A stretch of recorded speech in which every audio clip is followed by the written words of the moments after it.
듣도록 하겠습니다. 할렐루야. 오늘도 말씀으로 한 달을 말씀을 시작한 여러분 사랑 축복합니다. 말씀 붙드시고 생명의 삶을 사시기 바랍니다. 시편 39편 1절부터 13절 우리 교독하도록 하겠습니다. 내가 말하기를 나의 행위를 조심하여 내 혀로 범죄하지 아니하리니 악인이 내 앞에 있을 때 내가 내 입에 재갈을 먹이리라 하였도다. 내가 잠잠하여 선한 말도 하지 아니하니 나의 근심이 더 심하도다. 내 마음이 내 속에서 뜨거워져 작은 소리로 읊조릴 때 불이 붙으니 나의 혀로 말하기를 여호와여 나의 종말과 연한이 언제까지인지 알게 하사 내가 나의 연약함을 알게 하소서. 주께서 나를 한 뼘 길이만큼 되게 하심에 나의 일생이 주 앞에는 없는 것 같사오니 사람은 그가 든든히 서 있는 때에도 진실로 모두가 허사뿐이니이다. 진실로 각 사람은 그림자같이 다니고 헛된 일로 소란하며 재물을 쌓으나 누가 거둘는지 알지 못하나이다. 주여 이제 내가 무엇을 바라리요 나의 소망은 주께 있나이다. 나를 모든 죄에서 건지시며 우매한 자에게서 욕을 당하지 아니하게 하소서. 내가 잠잠하고 입을 열지 아니함은 주께서 이를 행하신 까닭이니이다. 주의 징벌을 나에게 옮기소서. 주의 손이 치심으로 내가 소망하였나이다. 주께서 죄악을 책망하사 사람을 징계하실 때 그 영화를 좀먹음같이 소멸하게 하시니 참으로 인생이란 모두 헛될 뿐이니이다. 여호와야 나의 기도를 들으시며 나의 부르짖음에 귀를 기울이소서. 내가 눈물 흘릴 때 잠잠하지 마옵소서. 나는 주와 함께 있는 나그네이며 나의 모든 종사처럼 떠도나이다. 13절 같이 시작. 주는 나를 용서하사 내가 떠나 없어지기 전에 나의 건강을 회복시키소서. 아멘. 자, 우리 39장은 이렇게 정황을 알 수 있는데요. 13절에 다윗이 썼는데 13절에 이렇게 정황을 밝히고 있습니다. 13절 주는 나를 용서하사 내가 떠나 없어지기 전에 나의 건강을 회복시키소서. 다윗이 어떤 병이 들은 것 같아요. 그래서 다윗에게 어떤 건강에 문제가 생겼는지 학자들도 분분합니다. 그러나 이 일로 인해서 분명한 것은 다윗이 완전히 바뀐 그런 상황이다라고 볼 수 있다는 것입니다. 인생이 아무것도 아닙니다. 손 안에 있는 나의 재물, 손 안에 있는 부귀영화 아무것도 아니죠. 그래서 다윗이 이제 고백을 합니다. 7절에 보면 이렇게 고백합니다. 같이 한번 읽어볼게요. 시작. 주여 이제 내가 무엇을 바라리요 나의 소망은 주께 있나이다. 지금까지 다윗이 병에 걸리고 났더니 고백하는 거예요. 나의 소망이 주께 있나이다. 그래서 가진 것 아무것도 아닙니다. 나의 재물, 나의 부귀영화 이런 거 다 소용없습니다. 내가 주님께 소망을 둡니다. 이렇게 이야기를 합니다. 암에 걸린 목사님이 계십니다. 암에 걸리고 이렇게 고백합니다. 삶이 완전히 바뀌었다. 이렇게 고백을 합니다. 암에 걸리고 나니까 먹는 것이 바뀌었고요. 노는 것이 바뀌었고 생각하는 것도 바뀌었고 자신이 목사인데 말도 바뀌었다라고 이야기를 합니다. 그래서 하루하루가 그렇게 감사하대요. 언제 죽을지 모르는데 너무너무 감사하대요. 그렇게 살게 되었다는 것이죠. 그런데 저는 그런 생각했습니다. 왜 꼭 암에 걸리고서야 우리가 인생이 바뀌는 걸까? 여러분 우리가 예수 만났잖아요. 그렇죠? 십자가의 은혜를 경험하고 죽음에서 구원받았잖아요. 그렇죠? 그런데 왜 우리는 암에 걸린 사람보다 더 변하지 못하는 것일까? 오늘 다윗이 병에 걸리고 나서 모든 것이 다 아무 소용없고 소망을 오직 주님께 둔 것처럼 여러분 우리가 이런 은혜가 있기를 소망합니다. 꼭 암에 걸리고서야 인생이 바뀌는 것이 아니라 예수 만나면 여러분 우리 인생이 바뀌는 겁니다. 건강할 때 지금 당장 주님이 우리의 모든 소망이시고 구원이심을 고백하는 여러분 되시길 소망합니다. 다윗이 육적인 병에 걸리고 나서 자신이 얼마나 영적으로 성숙하여졌는지 오늘 증거하고 있는데요. 1절입니다. 우리가 같이 한번 읽어볼게요. 시작. 내가 말하기를 나의 행위로 조심하여 내 혀로 범죄하지 아니하리니 악인이 내 앞에 있을 때에 내가 내 입에 재갈을 먹이라 하였도다. 세 번역으로 1절을 이렇게 했습니다. 제가 읽어드릴게요. 내가 속으로 다짐하였다. 나의 길을 내가 지켜서 내 혀로는 죄를 짓지 말아야지. 악한 자가 내 앞에 있는 동안에는 나의 입에 재갈을 물려야지. 다윗이 문제가 있을 때, 고난이 찾아왔을 때, 죽을 그런 병에 걸렸을 때 사람 보지 않고 주님만 바라보았다. 이렇게 고백하고 있는 것입니다. 여러분 그렇지 않습니까? 우리가 죽을 병에 걸렸다. 그랬을 때 나타나는 현상이 뭐예요? 더 이상 내가 암에 걸렸다. 더 이상 사람에게 할 얘기가 없는 거예요. 그렇지 않습니까, 여러분? 우리가 십자가에 죽었다라고 주님과 함께 십자가에 못 박혔다. 그렇게 했을 때 우리의 삶이 어떻게 바뀌는가? 사람에게 더 이상 할 말이 없는 거예요. 내 입에 재갈을 물린 것처럼 그렇게 살 수밖에 없다라는 것입니다. 이런 성숙한 다윗이 되었다. 병에 걸리고 나서야. 그러나 여러분 십자가에 죽고 나면 이런 은혜가 우리 안에 이런 성숙이 우리 안에 있기를 소망합니다.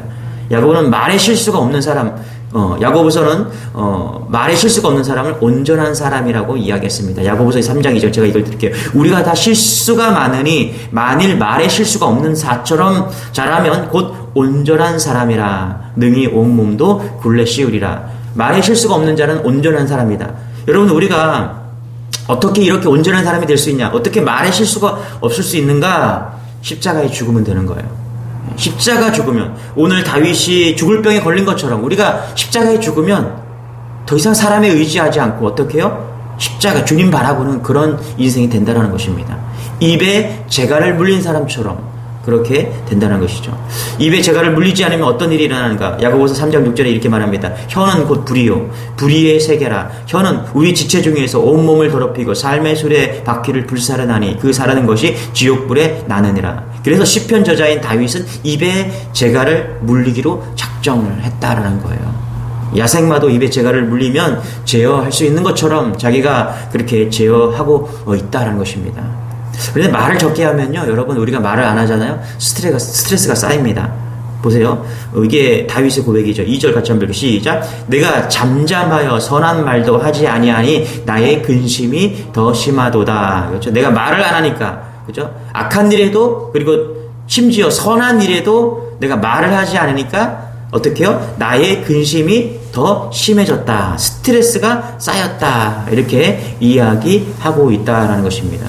여러분 말하지 않으면요 고통입니다. 말하지 않으면 고통이 있어요. 이게 훈련되지 않으면 고통이에요. 억울한 것이 있고요. 특히 부당한 것이 있으면 말로 막 쏟아 부어야 되죠. 그래야 시원하잖아요. 그렇죠? 그렇지 않습니까? 그래서 사람들은 대화를 하고 그 대화를 통해서 모든 것을 쏟아냅니다.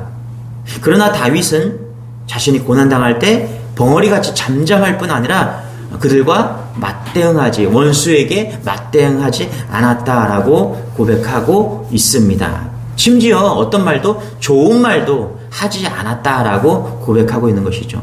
여러분 제가 목회하면서 느끼는 것 중에 하나가 사람 생각이 다 다르다라는 거예요. 말은 하지만 서로 소통하는 대화를 한다는 것이 얼마나 어려운지 정말 모릅니다. 분명히 대화를 하고 있어요. 말을 하고 있거든요. 근데 말을 하고 있는데 소통되지 않을 때가 너무나 많아요. 왜 그런지 아세요? 우리는 듣고 싶은 것만 들어요. 자기가 생각하는 것만 들어요. 자기가 이해하는 것만 받아들입니다.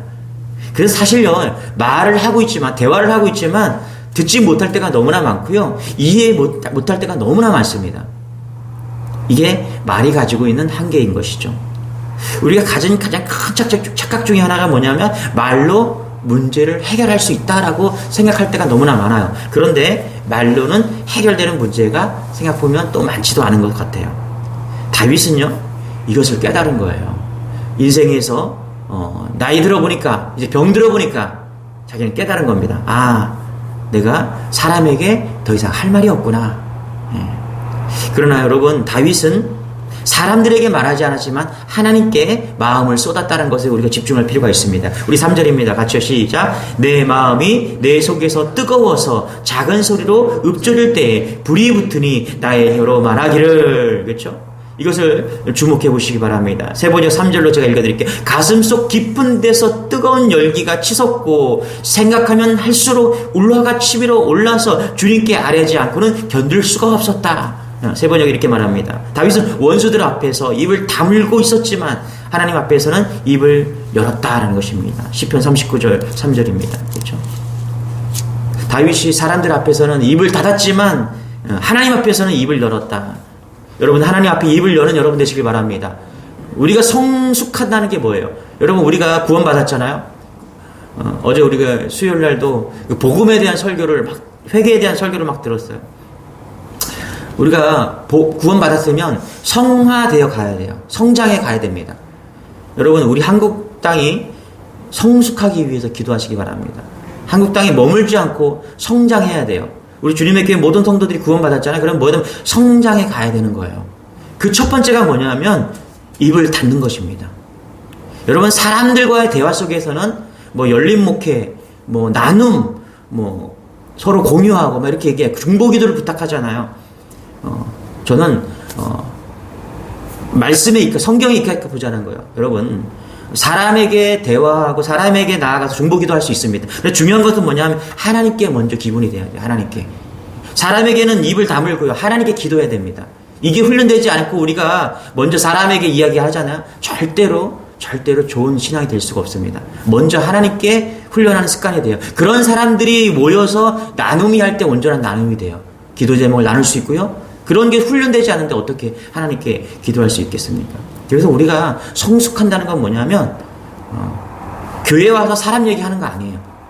아니, 밖에서도 사람 얘기하는 거 아니에요. 여러분, 우리가 인생을 살면서 사람 얘기하고 사람에 관한 이야기 할 필요가 없는 거예요. 우리가 해야 될 일은 뭐냐면 하나님께 입을 여는 것입니다. 우리 4절 같이 한번 읽어보고 시작. 여호와여, 나의 종말과 연한이 언제까지인지 알게 하사 내가 나의 연약함을 알게 하소서. 그렇죠?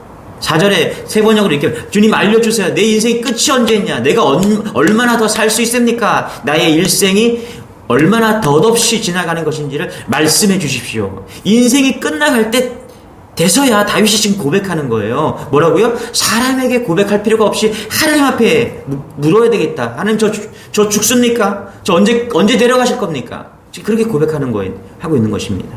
5절 6절도 읽어볼게요. 시작. 주께서 나의 날을 한 뼘 길이만큼 되게 하심에 나의 일생이 주 앞에는 없는 것 같사오니 사람은 그가 든든히 서 있는 때에도 진실로 모두가 허사뿐이다. 6절 시작. 진실로 각 사람은 그림자같이 다니고 헛된 일로 소란하며 재물을 쌓으나 누가 거둘 줄인지 알지 못하나이다. 5, 6절을 봐도요. 사람들의 그 조롱을 받고도 말 한마디 못하다 보니 다윗에게 인생이 갑자기 허무해졌고 열심히 산다는 것이 다 허무해진 거예요. 그러나 다윗은 그때도 사람에게 말하지 않고 하나님께 기도했다라는 것입니다. 하나님께 기도하면 어떤 일이 벌어지는가? 7절, 8절, 9절 같이 시작. 주여, 이제 내가 무엇을 바라리요? 나의 소망은 주께 있나이다. 나를 모든 죄에서 건지시며 우매한 자에게서 욕을 당하지 아니하게 하소서. 내가 잠잠하고 입을 열지 아니하면 주께서 이를 행하신 까닭이니이다. 여러분, 우리가 사람에게 말하지 않고 입을 다물고 어떤 죽을 병이나 어떤 문제들 가운데 하나님께 나와 기도하면요, 7절에 이렇게 말합니다. 주여, 이제 무엇을 바라리요? 나의 소망은 주께 있나이다. 아멘. 여러분, 이게 너무 중요한 겁니다. 나의 소망이 주님께 있다. 그렇죠? 다윗이 하나님께 기도했더니 그의 소망이 하나님께 있다라고 고백하게 되었다. 여러분, 이게 뭐냐면 마음의 부흥이 일어난 겁니다. 여러분, 잘 보세요. 우리가 어떤 문제와 고난이 있을 때 사람에게 이야기를 하면요, 고난이 더해가요. 물론 아픔도 반으로 줄을 수가 있어요. 그런데 하나님께 나아가면요, 그의 마음에 소망이 생깁니다. 이게 부흥이에요, 부흥. 마음의 부흥이 임하게 된다는 것입니다. 그래서 여러분, 우리가 어떤 문제와 고통 속에서 하나님께 기도하는 건 너무나 중요합니다. 세 번역으로 읽어드릴게요. 그러므로 주님, 이제 내가 무엇을 바라니까 내 희망은 오직 주님뿐입니다. 내가 소망을 주님께 두었다. 내가 소망을 주님께 두는 순간, 그렇게 고백하는 순간 우리의 마음속에서 부흥이 일어난다는 사실을 믿는 여러분 되시길 바랍니다. 다윗에게 오직 한 가지 갈망이 생겼습니다. 주님을 알고 싶고 주님 안에 거하고 싶은 소원이 생긴 겁니다. 진짜 소중한 것을 붙잡게 되는 인생이 지금 되었다라는 것입니다. 이게 마음의 부흥이 일어나는 것입니다. 여러분, 우리가 주님을 믿잖아요. 그러면 상처나고 외롭고 낙심이 그런 인생이 될 수 있잖아요. 그런 고난이 찾아올 수 있잖아요. 그렇죠? 그럴 때도 여러분, 우리 마음에 부흥이 일어날 수 있다는 사실 잊지 마시기 바랍니다. 네. 어떻게 보면은 바울은 고난이 찾아왔을 때 더욱더 주님을 예배하는 사람이었습니다. 더욱더 마음의 부흥이 일어났다라는 거예요. 네. 그 D.L. 무디가 유명한 목사님이신데 아주 작은 교회에서 한마디로 목회를 그냥 죽쓰고 있는 그런 상황이었어요.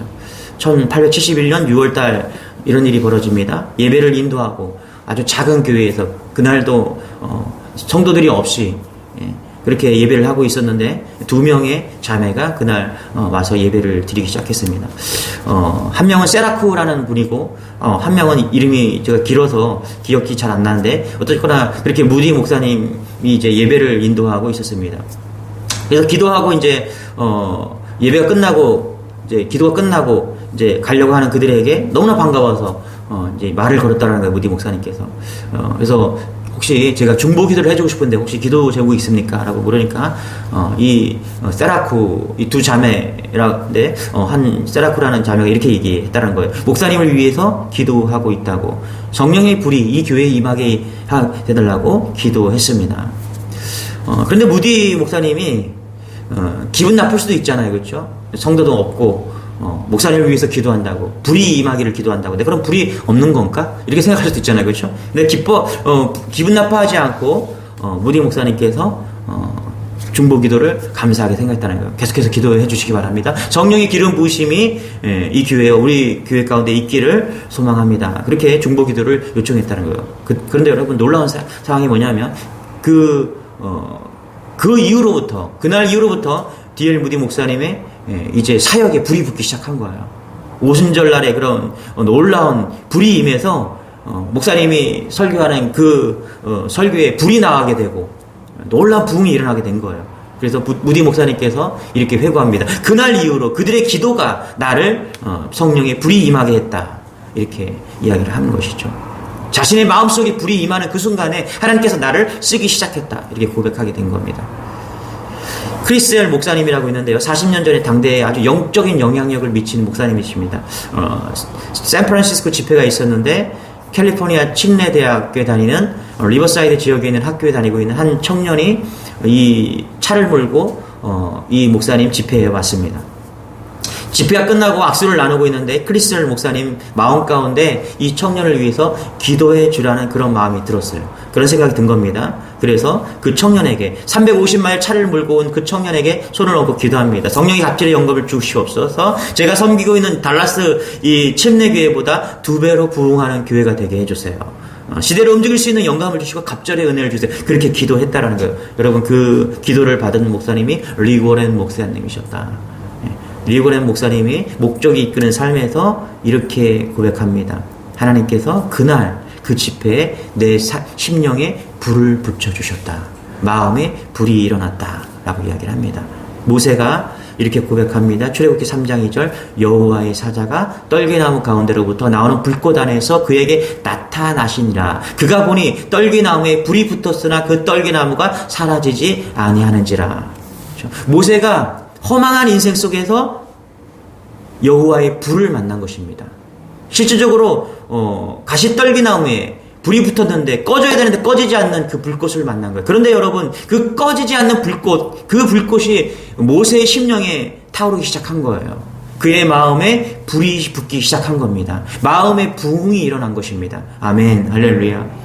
다윗이 지금 마음에 부흥이 일어난 거예요. 모든 소망을 주님께 두었다. 그의 인생에 마음에 부흥이 일어난 것입니다. 그런데 여러분, 우리가 꼭 병에 걸리고 나서야 마음에 부흥이 일어나지 않길 소망합니다. 다윗은 그가 죽을 병에 걸리고 나서야 13절에 보니까 그가 죽을 병에 걸리고 나서야 마음에 부흥이 일어났다. 모든 것이 다 헛되고 오직 주님만 바라보겠습니다. 이 소원이 마음의 병이, 아니 육신의 질병에 걸리고 나서야, 죽을 병에 걸리고 나서야 이런 고백을 하는 거예요. 여러분, 예수 만나는 것이 능력이 되고 이런 마음의 부흥이 일어나길 소망합니다. 할렐루야. 예. 우리가 꼭 암병에 걸리고 죽을 병에 걸려야지 마음의 부흥이 일어난 것이 아니라 오늘 이 자리에서 말씀을 듣는 여러분에게 이런 마음의 부흥이 일어나길 소망합니다. 할렐루야. 12절입니다. 우리 12절 마치길 원합니다. 같이 시작. 여호와여, 나의 기도를 들으시며 나의 부르짖음에 귀를 기울이소서. 내가 눈물 흘릴 때 잠잠하지 마옵소서. 나는 주와 함께 있는 나그네이며 나의 모든 조상들처럼 떠도나이다. 그렇죠? 이제 이렇게 고백하는, 나는 주와 함께 있는 나그네입니다. 두 가지 고백하죠. 나는 주와 함께 있습니다. 나는 나그네 인생입니다. 여러분, 오직 예수님을 만난 사람이 이런 마음의 고백이 일어날 수가 있는 것입니다. 나는 주와 함께 있습니다. 나는 나그네입니다. 그렇죠? 제가 어제 장례식장에 갔다 왔는데 목사님 어머님이 돌아가셨어요. 권사님이신데 90 이제 넘으신 분이 천국에 가셨어요. 6남매를 키웠는데 예배 시간에 예배를 제가 인도했는데 예배 시간에 이제 한 두 분의 자녀가 어머니에 대한 편지를 써갖고 낭독하는 그런 시간을 가졌습니다. 저는 그 낭독을 들으면서 저희 어머니가 떠올랐고 우리 주님의 교회에 있는 많은 어르신들이 떠올랐어요. 그러면서 참 잘 사셨다 이런 생각을 좀 하게 되었습니다. 요지는 그거예요. 주님이 나와 함께 하셨다. 어머니와 함께 하셨다. 그 한 줄로 딱 정리가 되는 것이었습니다. 그리고 그 자매들이 6남매 자매들이 다 예수 믿고 다 고백합니다. 천국에서 만나겠습니다. 어머니. 이게 마음의 부흥입니다. 여러분. 이게 예수가 내 안에 오시고 예수님이 나의 소망이 되는 거예요. 그래서 죽음도 두려워하지 않는 거예요. 어떤 고백입니다. 어머에게 빨리 가고 싶다고. 죽음도 두렵지 않다고. 나에게 신앙을 주어서 죽음도 두렵지 않다고. 이게 마음의 부흥입니다. 여러분 어떤 것도 우리가 죽음을 이길 수가 없잖아요. 그런데 죽음을 이기는 그 복음을 그 가족에게 다 전해준 거예요. 그게 마음의 부흥입니다. 여러분 마음의 부흥은 죽음을 이기는 예수 그리스도를 만날 때 마음의 부흥이 일어나는 것입니다. 할렐루야. 우리가 믿고 있는 그 예수 그리스도 누군지 분명하게 아시기 바랍니다. 우리가 오늘 한 달, 오늘 하루, 한 주, 한 달을 시작하면서 우리가 상황 보면은 위축될 수밖에 없죠. 그러나 죽음을 이기신 그 예수 그리스도 그분을 만나면 우리의 심령의 부흥이 일어날 수밖에 없는 것입니다. 할렐루야. 이 은혜를 놓치지 않는 12월 한 달이 되기를 소망합니다. 할렐루야. 은혜 가운데 승리하는 여러분 되기를 축원합니다. 기도하겠습니다. 하나님, 다윗에게 죽을 병에 걸렸지만 그의 심령에 마음의 부흥이 일어난 것처럼 우리에게도 마음의 부흥을 주옵소서. 주여, 이제 내가 무엇을 바라리요? 나의 소망은 주께 있나이다. 이 고백이, 이 39장, 시편 39장 7절의 고백이 우리의 고백이 되게 하여 주옵소서. 우리의 심령에 부흥이 일어나게 하여 주옵소서. 몸이 불편하고 마음이 어려운 그 성도들에게 오늘 다윗처럼 고백하게 하여 주시고, 우리 12월 한 달, 오늘 하루, 한 주가 하나님 이 마음의 고백을 통해서, 마음의 부흥을 통해서 일어나고 승리하는 그런 시간이 될 수 있도록 은혜를 더하여 주옵소서. 주님 안에서 잘 마무리하는 한 달이 되게 하시고 또 잘 시작하는 2023년이 되는 그런 한 달이 되게 은혜를 더하여 주옵소서. 감사드리며 예수님의 이름으로 기도드리옵나이다. 아멘. 우리 말씀 붙드시고 우리 주여 한번 해주시고 마음의 부흥이 일어나기 위해서 기도하겠습니다. 주여, 주님 감사합니다. 주님 감사합니다.